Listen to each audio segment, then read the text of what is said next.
जय हिंद दोस्तों, स्वागत है आपका हमारे YouTube चैनल में। आज के वीडियो में हम लेकर आए हैं आपके लिए यहाँ पर बहुत ही महत्वपूर्ण क्वेश्चन आंसर। अपन हिंदी साहित्य में आधुनिक काल में प्रयोगवाद से संबंधित बहुत ही महत्वपूर्ण क्वेश्चन आंसर पढ़ रहे हैं। तो सभी लोग आ जाइएगा, वीडियो को लाइक कर लें, चैनल को सब्सक्राइब कर लें और ज़्यादा से ज़्यादा वीडियो को शेयर करें। तो अपनी लाइव क्लास फिर से जो है शुरू हो चुकी है। महत्वपूर्ण क्वेश्चन आंसर है। आज का अपने यहाँ पर फर्स्ट क्वेश्चन क्या पूछा गया है, देखिए। तो खालिस्तान ने प्रयोगवाद को सर्वाधिक प्रभावित किया है। दीपक जी, लवली जी, नेहा जी, रौली जी, राजन जी, अमित जी, बताइएगा किसने? मार्क्सवाद ने, या फिर अस्तित्ववाद ने, प्रगतिवाद ने, या फिर प्रयोगवाद ने। क्वेश्चन नंबर आपका 11 यहाँ पर पूछा गया है। 11 में आपके लिए सही आंसर चयन करना है। खालिस्तान ने प्रयोगवाद को सर्वाधिक प्रभावित किया है, तो आप सभी का सही आंसर है अस्तित्ववाद ने। किसने? अस्तित्ववाद। आपका यहाँ पर जो बी है वह आप सभी का यहाँ पर सही आंसर होगा। विकल्प नंबर 2 आप सभी का सही आंसर है। आगे बढ़ते हैं। क्वेश्चन नंबर यहाँ पर पूछा गया है। क्वेश्चन नंबर यहाँ पर आपसे पूछा गया है 12वां क्वेश्चन है कि फंतसी के बारे में कौन सा वक्तव्य सही नहीं है। तो फंतसी के बारे में आपके लिए वह वक्तव्य बताना है। फंतसी का प्रयोग यथार्थ दृष्टि के, यथार्थ सृष्टि के निषेध के लिए होता है। फंतसी का प्रयोग अति रंजनापूर्ण वर्णन के लिए होता है। फंतसी का प्रयोग एक समानांतर संसार के निर्माण के लिए होता है। फंतसी का प्रयोग सत्य निरूपण के लिए होता है। क्वेश्चन नंबर 12 है, बहुत ही महत्वपूर्ण क्वेश्चन यहाँ पर पूछा गया है। क्या होगा सही आंसर? और आप सभी का यहाँ पर सही आंसर होगा कि फंतसी का प्रयोग यथार्थ सृष्टि के निषेध के लिए होता है। विकल्प नंबर ए वाला जो है वह आपका यहाँ पर सही आंसर होगा। बहुत बढ़िया, विकल्प नंबर ए आपका सही आंसर होगा। अगला क्वेश्चन यहाँ पर देखिएगा। क्वेश्चन नंबर आपसे यहाँ पर पूछा गया है 13वां क्वेश्चन यहाँ पर दिया गया है। ये रहा क्वेश्चन नंबर 13। क्या पूछा है? मुक्तिबोध की किस पुस्तक को प्रतिबंधित किया गया था? बताइएगा। वह पुस्तक आपके लिए बताना है। कौन सी वह पुस्तक? विपात्र है, एक साहित्यिक की डायरी, चांद का मुंह टेढ़ा, या फिर भारत इतिहास और संस्कृति। अपन ने पढ़ा है मुक्तिबोध की एक पुस्तक थी जिसको प्रतिबंधित किया गया था। वह पुस्तक कौन सी थी? तो 13 में आप सभी का सही आंसर है भारत इतिहास और संस्कृति। भारत इतिहास और संस्कृति राकेश जी सही आंसर होगा। विकल्प नंबर डी जिन्होंने भी यहाँ पर चयन किया है उनका यहाँ पर सही आंसर है विकल्प नंबर 4। बिल्कुल सही आंसर होगा। ये उल्लेखनीय कि मध्य प्रदेश शासन द्वारा भद्रता और नैतिकता के विरुद्ध ठहराई गई इस पुस्तक पर मध्य प्रदेश न्यायालय में मुकदमा चला था। इसका निर्णय या इसके 10 आपत्तिजनक अंशों को हटाकर इसे पुनः प्रकाशित किया जा सकता है। इस पुस्तक की भूमिका में मुक्तिबोध ने लिखा है कि यह इतिहास की पुस्तक नहीं, इस अर्थ में कि सामान्यतः इतिहास में राजाओं, युद्धों, राजनीतिक उलटफेरों का जैसा वर्णन रहता है वैसा इसमें नहीं है। युद्धों और राजवंशों के विवरण में न अटक कर मैंने अपने समाज और उसकी संस्कृति के विकास पथ पर अंकित किया है इस पुस्तक को। क्वेश्चन नंबर आपसे यहाँ पर पूछा गया 14वां क्वेश्चन कि प्रियंबद निम्नलिखित में से किस कविता से संबंधित पात्र है? प्रियंबद बताना है। क्वेश्चन नंबर 14 आपसे पूछा गया है और आप सभी का यहाँ पर सही आंसर क्या होगा? बिंदु जी, और आप सभी का यहाँ पर सही आंसर है आस्था जी। प्रियंबद निम्नलिखित में से किस कविता से संबंधित पात्र है? तो आप सभी का यहाँ पर जो बी है वह आपका सही आंसर होगा।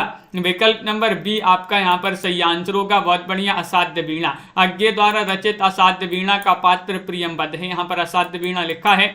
और इनके द्वारा रचित अन्य कविताएं कितनी नाव में कितनी बार, आंगन के पारदास, आंगन के पारद्वार और इंद्रधनुष रौंदे हुए, ये कविताएं इनकी पूछी जाती हैं। किनकी? अज्ञे जी की।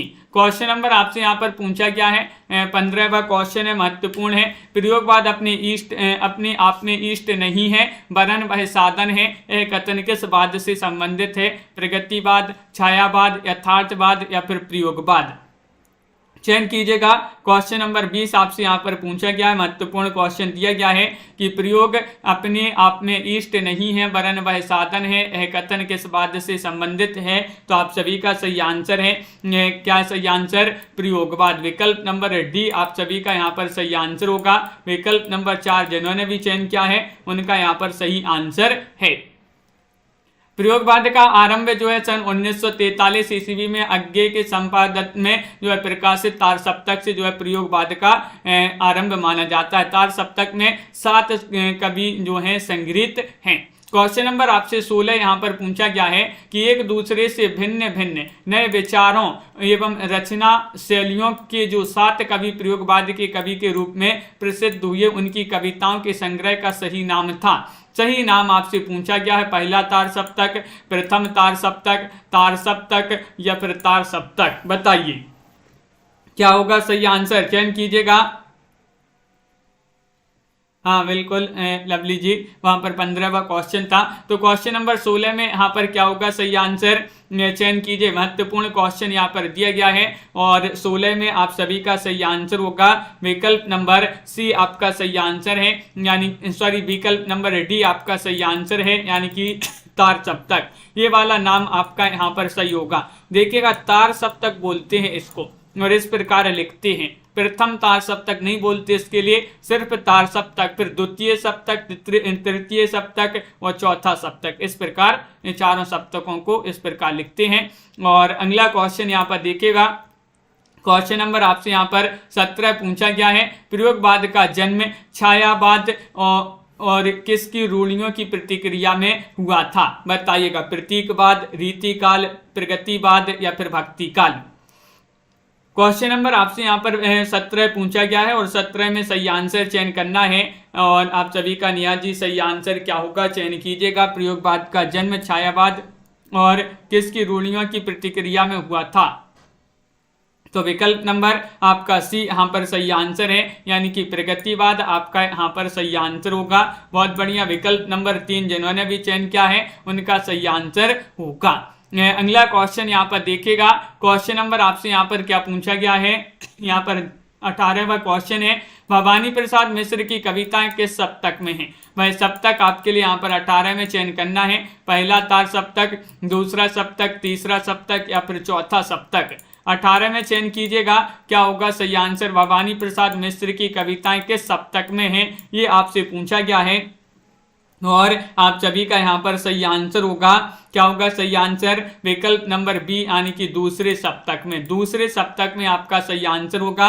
इनकी कविताएं दूसरे सप्तक में, दूसरा सप्तक का प्रकाशन 1951 माना जाता है। भवानी प्रसाद मिश्र, इनको सहजता का कवि कहा जाता है और कमल के फूल, सतपुड़ा के जंगल, वाणी की दीनता, टूटने का सुख और गीत फरोश आदि रचनाएं इन्हीं की मानी जाती हैं। आगे बढ़ते हैं तो क्वेश्चन नंबर आपसे यहाँ पर 19 पूछा गया है। 19वां क्वेश्चन, कौन सी काव्य कृति गिरिजा कुमार माथुर की नहीं है? क्या पूछा है? नहीं पूछा है। नाच और निर्माण या फिर शिलापंख चमकीले, छाया मत छूना या फिर बुनी हुई रस्सी। 19 में आपके लिए सही आंसर राजीव जी चयन करना है। क्या होगा सही आंसर? कौन सी काव्य कृति गिरिजा कुमार माथुर की नहीं है? नहीं में आप सभी का सही आंसर होगा बुनी हुई रस्सी। आपका विकल्प नंबर जो यहाँ पर दिया गया है डी, वह यहाँ पर सही आंसर होगा। विकल्प नंबर 4 आपका सही आंसर है। बुनी हुई रस्सी गिरिजा कुमार माथुर की रचना नहीं मानी जाती है, यह भवानी प्रसाद मिश्र की मानी जाती है रचना। जबकि नाश और निर्माण, शिलापंख चमकीले, छाया मत छूना, साक्षी रहे वर्तमान, पृथ्वी कल्प आदि रचनाएं मानी जाती हैं गिरिजा कुमार माथुर जी की।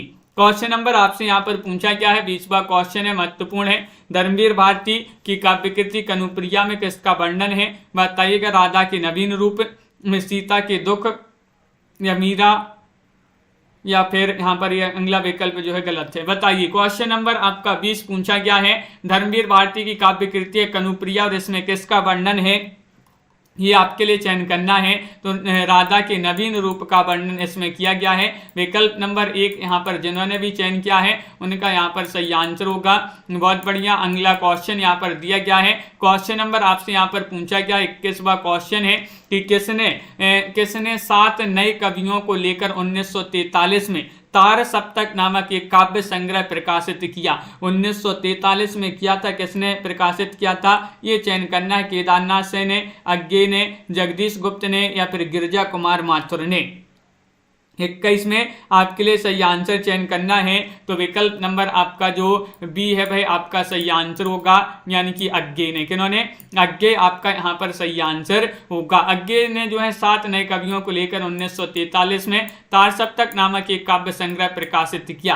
अज्ञे जी ने इन कवियों को राहों का निवेशी कहा है। इसके अतिरिक्त 1951 में दूसरा सप्तक, 1959 में तीसरा सप्तक और 1979 में चौथा सप्तक क्रमशः प्रकाशित किए। किन्होंने? अज्ञे जी ने। क्वेश्चन नंबर आपसे यहाँ पर पूछा गया है, 22वां क्वेश्चन यहाँ पर दिया गया है, देखिएगा 22वां क्वेश्चन की असाध्य वीणा कविता के रचनाकार कौन माने जाते हैं। असाध्य वीणा की बताना है, चयन करना है सभी के लिए। धर्मवीर भारती है या फिर केदारनाथ अग्रवाल है या फिर भवानी प्रसाद मिश्र हैं, सच्चिदानंद हीरानंद बादशाह अज्ञे हैं। 22 में आपके लिए सही आंसर चयन करना है, क्या होगा 22 में सही आंसर बिंदु जी, हेमलता जी। और आप सभी का सही आंसर है कि अज्ञे यहाँ पर सही आंसर होगा। असाध्य वीणा कविता के रचनाकार कौन माने जाते हैं, अज्ञे माने जाते हैं। विकल्प नंबर डी यहाँ पर जिन्होंने भी चयन किया है उनका यहाँ पर सही आंसर होगा। कलगी बाजरे की, सांप, नदी के दीप, हरी घास पर क्षण भर, जितना तुम्हारा सच, शब्द और सत्य, दीप अकेला और सोन मछली आदि रचना जो है इन्हीं की मानी जाती हैं। किनकी? अज्ञे जी की। अज्ञे सच्चिदानंद हीरानंद बादशाह अज्ञे इनका पूरा नाम भी पूछा जाता है। क्वेश्चन नंबर आपसे यहाँ पर पूछा गया है, 23वां क्वेश्चन है, हमें प्रयोगवादी कहना उतना ही सार्थक या निरर्थक है जितना हमें कवितावादी कहना। उक्त कथन किसका माना जाता है? 23 में आपके लिए चयन करना है, बताइएगा। ये कथन है अज्ञे का, गजानन माधव मुक्तिबोध, लक्ष्मीकांत वर्मा या कुंवर नारायण। 23 में चयन कीजिएगा, क्या होगा सही आंसर। हमें प्रयोगवादी कहना उतना ही सार्थक या निरर्थक है जितना हमें कवितावादी कहना। ये कथन किनका माना जाता है? तो अज्ञे जिन्होंने यहाँ पर विकल्प नंबर ए चयन किया है उनका यहाँ पर सही आंसर होगा। किनका कथन है? अज्ञे जी का कथन माना जाता है। विकल्प नंबर 1 आपका सही आंसर होगा। क्वेश्चन नंबर आपसे यहाँ पर 24 पूछा गया है, महत्वपूर्ण क्वेश्चन है, देखिएगा। कविता में कहने की आदत नहीं पर कह दूं, वर्तमान समाज में मैं चल नहीं सकता, पूंजी से जुड़ा हुआ हृदय बदल नहीं सकता। ये पंक्तियां इनमें से किस कवि की हैं, बताइए। 24 में आपके लिए यहाँ पर चयन करना है, क्या होगा। आनंद जी सही आंसर, निशा जी। महत्वपूर्ण क्वेश्चन यहाँ पर पूछा गया है और 24 में आपका सही आंसर होगा मुक्तिबोध। क्या होगा सही आंसर? मुक्तिबोध, यानी कि विकल्प नंबर बी आप सभी का यहाँ पर सही आंसर होगा। अगला क्वेश्चन यहाँ पर देखिएगा। क्वेश्चन नंबर आपसे यहाँ पर 25 पूछा गया है कि निम्नलिखित में से कौन सा काव्य संग्रह अज्ञे का नहीं है। देखिएगा क्या पूछा है, नहीं पूछा गया है। हरी घास पर क्षण भर, भूरी भूरी खाक धूल या फिर इंद्रधनुष रौंदे हुए या फिर इत्तलम। 25 में आपके लिए चयन करना है, क्या होगा 25 का सही आंसर। सभी लोग चयन कीजिएगा, सभी लोग बताइएगा। तो यहाँ पर आप सभी का सही आंसर है विकल्प नंबर आपका बी जो है वह आपका सही आंसर होगा। भूरी भूरी खाक धूल यहाँ पर सही आंसर है। भूरी भूरी खाक धूल जिन्होंने भी चयन किया है उनका यहाँ पर सही आंसर होगा। बहुत बढ़िया, ये अज्ञे का नहीं माना जाता है। गजानन माधव मुक्तिबोध यहाँ पर सही आंसर होंगे। गजानन माधव मुक्तिबोध जी का ये जो है काव्य संग्रह माना जाता है। अगला क्वेश्चन यहाँ पर देखिए। क्वेश्चन नंबर आपसे यहाँ पर पूछा गया है कौन सा, 26वां क्वेश्चन है। इनमें से कुंवर नारायण का काव्य संग्रह आपके लिए बताना है, कौन सा माना जाता है। कुंवर नारायण का काव्य संग्रह कौन सा माना जाता है, बताइएगा। मछली घर है, धूप के धान या फिर उत्सवा या फिर हाशिए का गवाह है। क्वेश्चन नंबर 26 है और आप सभी का यहाँ पर 26 में सही आंसर है हाशिए का गवाह। क्या है सही आंसर? विकल्प नंबर आपका यहाँ पर डी जो है वह सही आंसर होगा। हाशिए का गवाह है आपका यहाँ पर सही आंसर होगा, जो कि सभी लोगों ने बताया है।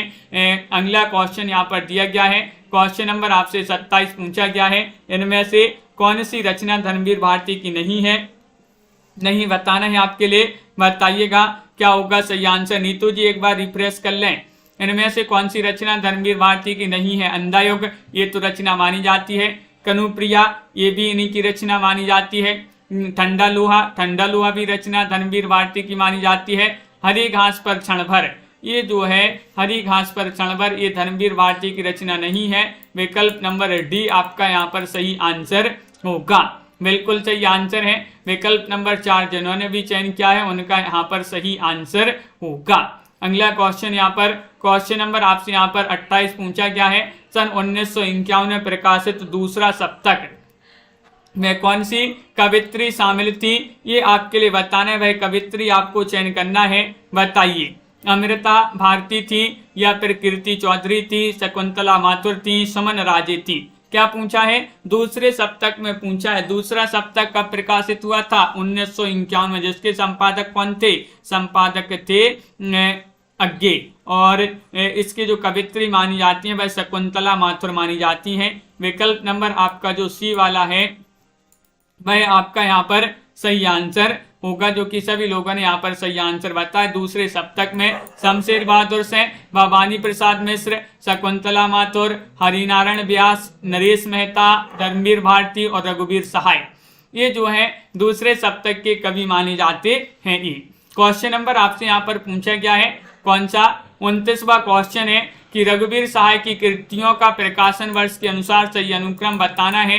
क्वेश्चन नंबर 29 में दो विकल्प आपके यहाँ पर दिए गए हैं और आप सभी का यहाँ पर और दो विकल्प यहाँ पर आपके यहाँ पर दिए गए हैं। दो विकल्प देखिएगा, यहाँ पर भी आपके दो विकल्प दिए गए हैं, लेकिन आपको इन दोनों में से ही चयन करना है। तो इन दोनों में आपका कौन सा सही आंसर होगा? इन दोनों में ही चयन करना है सही आंसर। तो विकल्प नंबर 1 सही आंसर है। आत्महत्या की वृद्ध, हंसो हंसो जल्दी हंसो, लोग भूल गए हैं और कुछ पते कुछ चिट्ठियां, ये वाला जो विकल्प है वह आपका यहाँ पर सही आंसर होगा। विकल्प नंबर जो आपका 1 है वह आपका सही आंसर होगा। अगला क्वेश्चन यहाँ पर देखिएगा। क्वेश्चन नंबर आपसे यहाँ पर पूछा गया है कौन सा? क्वेश्चन नंबर आपसे 30 पूछा गया है। घोर अहमनिष्ठ व्यक्तिवाद किस काव्यधारा की प्रवृत्ति है? वह काव्यधारा आपके लिए बताना है, बताइएगा। छायावाद है या फिर यहाँ पर प्रगतिवाद, प्रयोगवाद या फिर इनमें से कोई नहीं। क्वेश्चन महत्वपूर्ण है। 30वां क्वेश्चन आपसे यहाँ पर पूछा गया है और 30 में आप सभी के लिए सही आंसर चयन करना है। तो प्रयोगवाद आपका जो सी वाला विकल्प है वह सही आंसर होगा। विकल्प नंबर सी आपका सही आंसर है। बहुत बढ़िया। घोर अहमनिष्ठ व्यक्तिवाद किस काव्यधारा की प्रवृत्ति है, ये पूछा गया है, तो प्रयोगवाद आपका सही आंसर होगा। क्वेश्चन नंबर आपसे यहाँ पर पूछा गया है। अगला क्वेश्चन यहाँ पर दिया गया है। साधना जी, प्रीति जी, सोहानी जी, देखिएगा। क्वेश्चन नंबर आपसे यहाँ पर 31 पूछा गया है। 31 में आपको सूची 1 को सूची 2 से सम्मिलित करना है। चलिए सम्मिलित कर देते हैं। यहाँ पर कूट भी दिए गए हैं। इन कूट की सहायता से आपके लिए बताना है कौन सा विकल्प आपका यहाँ पर सही आंसर होगा। तो इत्तलम रचना तो ये अज्ञे की मानी जाती है। ठंडा लोहा ये धर्मवीर भारती की रचना मानी जाती है। गीत फरोश ये भवानी के गीत फरोश तो भवानी प्रसाद मिश्र। संशय की एक रात नरेश मेहता, संशय की एक रात के रचनाकार माने जाते हैं। तो इस प्रकार यहाँ पर आपका कोड में विकल्प नंबर डी जो है वह आपका यहाँ पर सही आंसर होगा। विकल्प नंबर 4 आपका सही आंसर है। अगला क्वेश्चन यहाँ पर देखिएगा। क्वेश्चन नंबर आपसे पूछा गया 32। अंधेरे में कविता किसने लिखी है? बताइए, अंधेरे में कविता किसने लिखी है? मुक्तिबोध ने, नागार्जुन ने, त्रिलोचन ने या धूमिल ने? 32वां क्वेश्चन यहाँ पर पूछा गया है। अंधेरे में कविता किसने लिखी है? तो विकल्प नंबर आपका यहाँ पर ए वाला जो है वह आपका सही आंसर होगा, यानी कि मुक्तिबोध ने। किन्होंने? मुक्तिबोध आपका यहाँ पर सही आंसर है। विकल्प नंबर ए वाला जिन्होंने भी चयन किया है उनका यहाँ पर सही आंसर होगा। अंधेरे से मुक्ति मिल गई, तो अंधेरे से में हो जाएगा अंधेरे में, और ये मुक्तिबोध की रचना मानी जाती है। मुक्ति से मुक्तिबोध। अगला क्वेश्चन यहाँ पर देखिएगा। क्वेश्चन नंबर आपसे यहाँ पर 33 पूछा गया है। कुआनो नदी काव्य संग्रह के रचनाकार कौन माने जाते हैं? शुभम जी बताइएगा। कुआनो नदी, गरिमा जी, रोहिणी जी, रमा जी। कुआनो नदी काव्य संग्रह के रचनाकार धूमिल माने जाते हैं या फिर कुंवर नारायण माने जाते हैं, दुष्यंत कुमार माने जाते हैं या फिर सर्वेश्वर दयाल सक्सेना माने जाते हैं? क्वेश्चन महत्वपूर्ण है और अपन ने याद किया था कि कुआनो नदी का सर्वे करना है। कुआनो नदी का सर्वे करना है, तो सर्वे से सर्वेश्वर दयाल सक्सेना आपका विकल्प नंबर जो डी है वह आपका यहाँ पर सही आंसर होगा। विकल्प नंबर 4 आपका सही आंसर है। अगला क्वेश्चन यहाँ पर देखिएगा। क्वेश्चन नंबर आपसे यहाँ पर पूछा गया है कौन सा? 34वां क्वेश्चन यहाँ पर दिया गया है। प्रयोगवादी कवियों की रचनाएं किस सप्तक में संग्रहित हैं? प्रयोगवादी कवियों की रचनाएं बताना है। तार सप्तक में, दूसरा सप्तक में, तीसरा सप्तक में या फिर चौथा सप्तक में, बताइए। चयन कीजिएगा। बहुत ही महत्वपूर्ण क्वेश्चन यहाँ पर पूछा गया है और आप सभी का यहाँ पर सही आंसर आ रहा है। प्रयोगवादी कवियों की रचनाएं किस सप्तक में संग्रहित हैं? तो तार सप्तक आपका विकल्प नंबर जो ए है वह आपका सही आंसर होगा। तार सप्तक आपका सही आंसर है, बिल्कुल सही। प्रयोगवाद का आरंभ 1943 ईस्वी में अज्ञे द्वारा संपादित तार सप्तक के प्रकाशन माना जाता है। प्रयोगवाद का आरंभ। क्वेश्चन नंबर आपसे यहाँ पर पूछा गया है कौन सा 35वां क्वेश्चन है, देखिएगा। राष्ट्रगीत में भला कौन वह भारत भाग्य विधाता है, फटा सुथन्ना पहने जिसका गुण हर चरना गाता है। 35 में आपके लिए चयन करना है, क्या होगा सही आंसर। रघुवीर साय की पंक्तियां हैं, नागार्जुन है, केदारनाथ से हैं या फिर दिनकर हैं, बताइए। क्वेश्चन महत्वपूर्ण है। क्वेश्चन नंबर 35 आपसे पूछा गया है और 35 में आपका सही आंसर होगा रघुवीर सहाय। क्या है सही आंसर? रघुवीर सहाय आपका विकल्प नंबर ए वाला जो है वह आपका सही आंसर होगा। रघुवीर सहाय सर्वेश्वर दयाल सक्सेना, केदारनाथ से जैसे कवि सामाजिक यथार्थ की ओर उन्मुक्त हुए। सामान्य से सामान्य एवं परिचित से परिचित स्थिति में कुछ ऐसा देख लेना है कि वह पहली बार में ही धार्मिक लगे। रघुवीर सहाय की अचूक क्षमता है, लेकिन इस क्षमता का उपयोग भी अधिकांशतः मन की गहरी परतों को उगाड़ने या व्यंग विनोद में ही करते थे। क्वेश्चन नंबर आपसे 36 पूछा गया है। यहाँ पर आपको सूची 1 को सूची 2 से सुमिलित करना है। चलिए सुमिलित कर देते हैं। कोड भी आपके यहाँ पर दिए गए हैं और कोड में आपका सही आंसर क्या होगा। अरि ओ करुणा प्रभामय, इसके जो रचनाकार माने जाते हैं वह अज्ञे माने जाते हैं। धूप के धान गिरजा, तो गिरजा कुमार मात्र हो जाएंगे। खुशबू के शिलालेख भवानी प्रसाद मिश्र। भवानी प्रसाद मिश्र जो है भवानी के प्रसाद में खुशबू के शिलालेख हैं, तो भवानी प्रसाद मिश्र। चांद का मोह टेढ़ा, चांद की मोह का टेढ़ा जो है इससे मुक्ति मिल गई, तो मुक्ति से मुक्तिबोध आपका यहाँ पर सही आंसर है। बी वाला विकल्प आपका सही आंसर होगा।